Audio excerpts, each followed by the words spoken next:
সেকেন্ডের খেলা, এক ভয়াবহ স্মৃতি। দুপুরটা ছিল বড় বেশি শান্ত।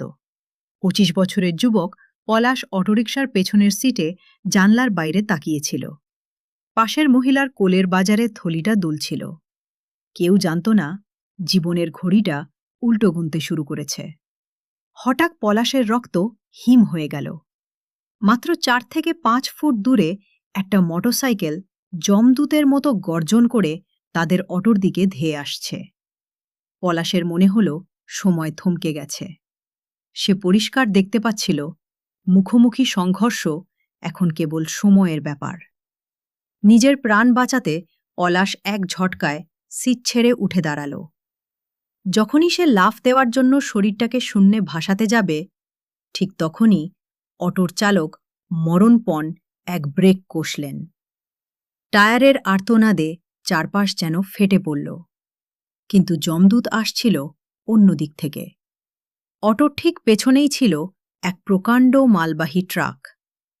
ট্রাক চালক ব্রেক চেপেছিলেন ঠিকই, কিন্তু দানবীয় সেই যানের গতিবেগ ছিল নিয়ন্ত্রণের বাইরে। টায়ারগুলো রাস্তা কামড়ে ধরেও ব্যর্থ হল।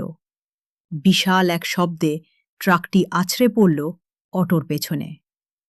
পলাশ তখনও ভারসাম্যহীন অবস্থায় দাঁড়িয়ে।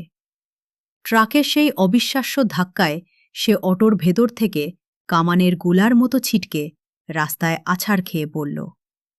চোখের সামনেই আস্ত অটোরিকশাটি একটা খেলনার মতো দুমড়ে মুচড়ে উল্টে গেল।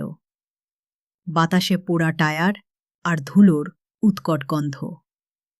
পলাশ টলতে টলতে উঠে দাঁড়াতেই শুনতে পেল এক হাড় কাঁপানো করুণ আর্তনাদ।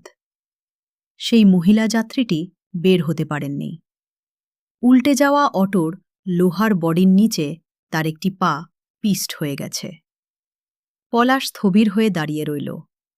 সে নিজেকে বাঁচাতে চেয়েছিল, কিন্তু ভাগ্যের পরিহাসে সে অক্ষত থাকলেও সহযাত্রী মহিলার জীবনটা সেই মুহূর্তেই থমকে গেল।